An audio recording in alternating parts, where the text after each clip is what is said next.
Fala aí, meus queridos amigos, como é que vocês estão? Tudo na paz? Espero que sim, que todos estejam bem. Eu preciso que você veja esse vídeo aqui até o final, porque o caso é grave, eu preciso falar. Eu sempre falo aqui que a gente tem duas certezas muito fortes nessa vida, a morte e a inflação. Por isso que quem investe não tem que se preocupar com ganhos nominais apenas. Ah, eu tive um retorno de 10% ao ano, 8%, 12%. Qual que é o retorno médio que você está tendo acima da inflação?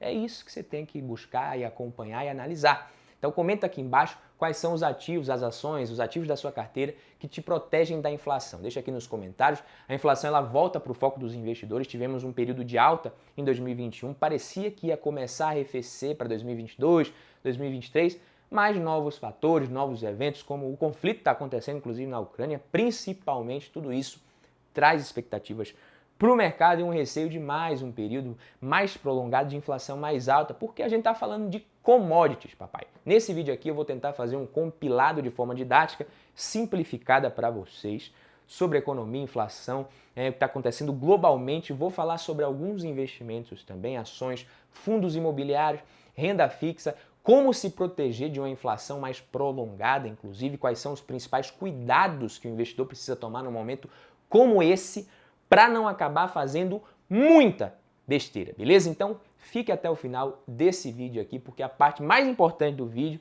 é do primeiro ao último segundo, pode ter certeza, né? Para quem não me conhece, eu sou Badu Vieira, especialista em investimentos aqui para mais um vídeo do Valor em Ação. Se você gostar do vídeo, já deixa o like no capricho, que isso ajuda muito o canal. E se você tem interesse por esse tipo de conteúdo aqui relacionado a investimentos, bolsa de valores, ações, fundos imobiliários, economia também, considere se inscrever nesta bagaça para você acompanhar os próximos conteúdos. Ative o sino, isso é muito importante. Vamos logo de inflação aqui, que eu falei inclusive no último vídeo, a inflação está tirando uma tira de couro das costas do brasileiro mês a mês, né? E não está sossegando não, pô. A coisa parecia que ia começar a melhorar, mas principalmente por conta dessa guerra que está acontecendo na Ucrânia, né, não está melhorando. As commodities voltam a pressionar, o mercado volta a projetar um período de inflação mais alta e prolongada. A mediana das estimativas para o IPCA, o índice de inflação aqui no Brasil oficial, avançou pela 8ª semana consecutiva no Focus, né, para 5,65%,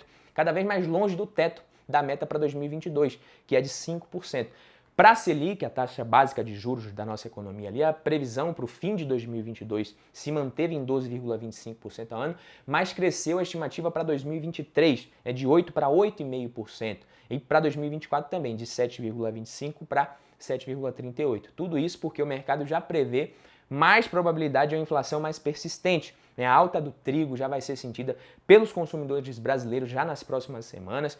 Mais cedo, o barril do Brent, que é a referência da cotação do petróleo, se aproximou dos $140, né, nos maiores níveis desde a crise financeira ali de 2008.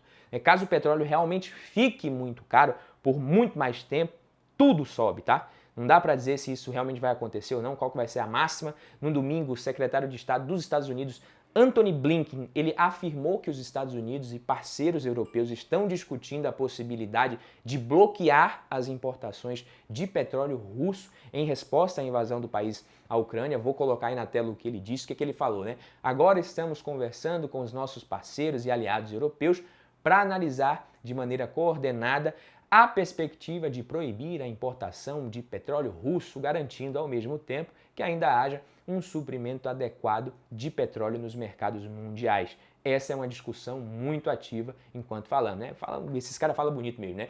É por isso que no cenário de conflitos internacionais, as fabricantes, ali, os produtores de matéria-prima, commodities, podem ser oportunidades de lucrar no curto e médio prazo, sim. As ações de bancos, empresas que conseguem repassar também os índices de inflação nos seus produtos e serviços mais rapidamente. Também são opções mais seguras de proteger a carteira, os ativos mais seguros, como bancos, ações mais baratas de empresas do setor elétrico, etc. Não é aquele ativo que vai multiplicar por várias e várias vezes seu capital, mas vai te dar proteção. A verdade é essa. Em commodities, eles têm um potencial de valorização muito maior dependendo do cenário, mas estamos falando de ativos bem mais arriscados. Então, por exemplo, PetroRio, Prio 3 vem se beneficiando da alta do petróleo, da possibilidade de crescimento e investimentos nesse setor. Pode subir mais? Pode subir mais sim, a ação já subiu bastante, inclusive. Pode subir ainda mais, só que é arriscado também, pô. O risco continua existindo. Sofre menos influência política que a Petrobras? Sim. A Rússia é o terceiro maior produtor de petróleo do mundo? Então ter algum ativo atrelado nessa commodity, ele pode ser muito bom, isso pode ser muito bom para proteger, mas o risco ele continua existindo. Para mim, o momento ele já era para ter esse tipo de ativo na carteira, tá? Eu investi em petróleo lá no começo da pandemia, quando começou aqueles circuit breaker, comprei um pouquinho de Petrobras ali, deixei, né? Não sou muito fã de estatal, mas achei que estava barato e muito barato. Então, assim como o PetroRio, a Petrobras deve se beneficiar desse cenário de alta, mas como eu disse, commodity é cíclico e, além de tudo, Petrobras é estatal. Tá? A defasagem entre os preços cobrados pela Petrobras e as principais bolsas de negociação do mundo chegou a quase 30%. E aí a pressão sobre a empresa aumenta, tem as dúvidas ali se ela vai repassar ou não vai integralmente a alta do petróleo. Enfim, o presidente Jair Bolsonaro voltou a criticar hoje a política de preços da Petrobras, que acompanha os valores internacionais para definir os reajustes. Esse assunto ele deve ter sido inclusive tratado hoje à tarde, no momento que eu solto esse vídeo aqui para vocês. Beleza? Deve ter sido tratado em reunião com o ministro da Economia, Paulo Guedes. O presidente Jair Bolsonaro ele afirmou que o barril está em $120, a paridade do preço internacional é errada. Isso está sendo tratado mais uma vez hoje em reunião para achar uma solução e não ficar empurrando com a barriga. Se for repassar isso tudo, tem que dar um aumento de 50%. Vamos falar em uma reunião hoje à tarde com o ministro da Economia e procurar uma solução. Então sempre existe esse receio de que o governo acabe interferindo na política de preços, enfim, commodity, como eu falei, é cíclico, arriscado, entrar no topo de um ciclo para quem é iniciante é pedir para perder dinheiro, é quase certeza que vai tomar prejuízo. Basta você olhar o histórico da cotação do petróleo e imaginar o que teria acontecido, qual teria sido a sua reação caso você tivesse entrado ali no topo em 2008. Olhar para trás é sempre muito mais fácil, eu sei, mas pode ter certeza do seguinte, naquele momento muita gente estava apostando numa alta mais prolongada do ativo e o negócio não era pouco grave que estava acontecendo também, como também não é pouco grave que está acontecendo hoje. Entrar num bom momento também, sair no lucro e tal, realizar o lucro e depois ficar com dor de cotovelo porque o ativo continuou subindo, isso também é muito perigoso, caso seja o seu caso. O cara fica na dúvida, se volta, se não volta ali. Então aqui o perigo é você voltar e pegar também perto do topo. Muito cuidado com estratégias em commodities, tá? Buy and hold em commodity é só para os fortes mesmo. Badu, mas você está dizendo então que o petróleo já chegou na máxima e que vai começar a cair?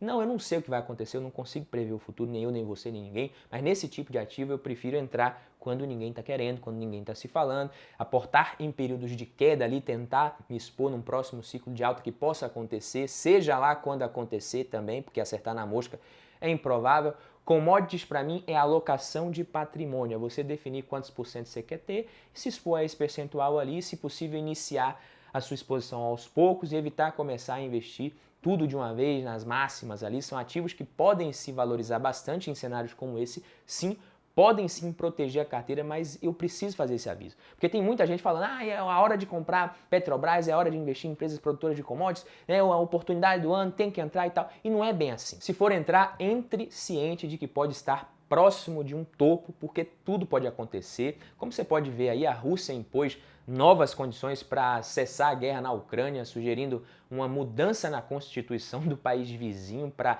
resguardar neutralidade em relação à adesão em blocos como a OTAN, além do reconhecimento da Crimeia como território russo e das repúblicas separatistas de Donetsk e Lugansk como territórios independentes, afirmou nesta segunda-feira o porta-voz do Kremlin, Dmitry Peskov. Então a nova rodada de negociação entre os países pode ter acontecido hoje, pode acontecer hoje, pode até já ter acontecido, dependendo da hora que esse vídeo sair aqui para vocês. Então, meus amigos, de repente a gente tem um cessar-fogo, um acordo entre os países ali, a situação começa a se acalmar. Tá? Eu não quero discutir aqui o mérito das exigências da Rússia, tá? Mas eu torço para que o conflito acabe logo o mais rápido possível, pelo amor de Deus. Então se as sanções começam também a ser aliviadas e tal, o problema ele começa a diminuir. Tá? A gente tem também as ações do setor elétrico, que podem proteger a carteira num cenário inflacionário, as transmissoras de energia, que são muito seguras. Taesa e Alupar, por exemplo, são alternativas interessantes. Quem tem está protegido nesses ativos de certa forma, porque o segmento de transmissão de energia elétrica não depende da demanda por energia, tá? Mesmo que o país deu uma desacelerada ali, as receitas dessas empresas são pré-estabelecidas com contratos longos e reajustados pela inflação, exatamente. A Taesa não possui dívida também atrelada ao dólar, isso é interessante, caso o dólar volte a subir, não impacta tanto a empresa, está investindo em novos projetos, pagando dividendos, enfim, um ativo muito seguro para períodos mais voláteis, como foi a crise também em 2020 ali. Eu considero uma das ações mais seguras da Bolsa de Valores, mas eu acho que está meio esticada, quase batendo ali a máxima novamente. Justamente por conta disso, nos últimos meses eu vinha dando preferência para empresas mais descontadas, como Alupar, Energias do Brasil também no setor elétrico. O cenário ainda pode ser positivo para as ações da Vale também, com a retomada do preço do minério de ferro ali. Isso pode beneficiar. Demanda pelo aço também mais aquecida. O dólar alto também é positivo para a empresa. Então a empresa ela continua tendo bons resultados operacionais, resultados fortes e tem potencial para gerar muito caixa, mesmo com o preço do minério de ferro ali caindo com uma possível correção. Ou seja, mesmo que o minério caia um pouco, impacte a cotação, a empresa deve pagar bons dividendos esse ano, mas vale o mesmo aviso da Petrobras. É commodity, ninguém consegue prever, controlar os ciclos, tá? Então, cuidado, bancos também podem proteger a carteira, funcionar como uma espécie de porto seguro na Bolsa de Valores. Itaú, Banco do Brasil, por exemplo, podem se beneficiar com o aumento da taxa de juros. Para esse ano, o Itaú projeta um crescimento de 12% na carteira de crédito. Se o spread bancário aumenta, isso pode ser muito bom para esses bancos. É claro que tem que ficar de olho na inadimplência também, é óbvio. O Banco do Brasil subiu bem nos últimos meses. Gravei vários vídeos aqui falando que BBAS3 estava descontada. Ainda está, claro que o desconto agora é menor, as ações chegaram a subir quase 28% e ainda acumulam quase 17% de alta esse ano. Teve um bom resultado em 2021, deve pagar bons dividendos sim, e o preço das ações pode subir caso isso atraia investidores de olho nesses dividendos maiores que os outros bancos, tá? Mas também é um risco, ninguém garante. Na renda fixa, o que é que acontece, né? Existem opções de títulos que se beneficiam desse cenário de aumento de taxa de juros, os títulos de crédito privado pós-fixados, né, que além de render ali Selic, CDI, você ainda consegue ganhar um pouquinho mais que no Tesouro Direto, por exemplo, e que nos bancos ali mais tradicionais. Alguns são isentos de imposto de renda, então o mercado está projetando uma Selic acima do esperado, crescendo, por isso muito cuidado com o título pré-fixado, tá? E também com os títulos híbridos ali, indexados à inflação, os famosos IPCA+, da vida, beleza? Porque esses títulos sofrem marcação a mercado. Eu falei sobre isso num vídeo semana passada. Então, se as taxas de juros sobem e eventualmente você precisa resgatar antes do vencimento, a surpresa e o prejuízo podem ser grandes. O mais importante de tudo é estudar, entender os ativos que você está comprando, beleza? Qual que é o papel de cada um desses ativos na sua carteira, o percentual, diversificar para reduzir seus riscos no curto prazo e potencializar o retorno no médio e longo prazo. Beleza, meus amigos? Esse foi o vídeo de hoje. Se gostou, deixa o like, se inscreve que a gente se vê no próximo. Tamo junto, papai.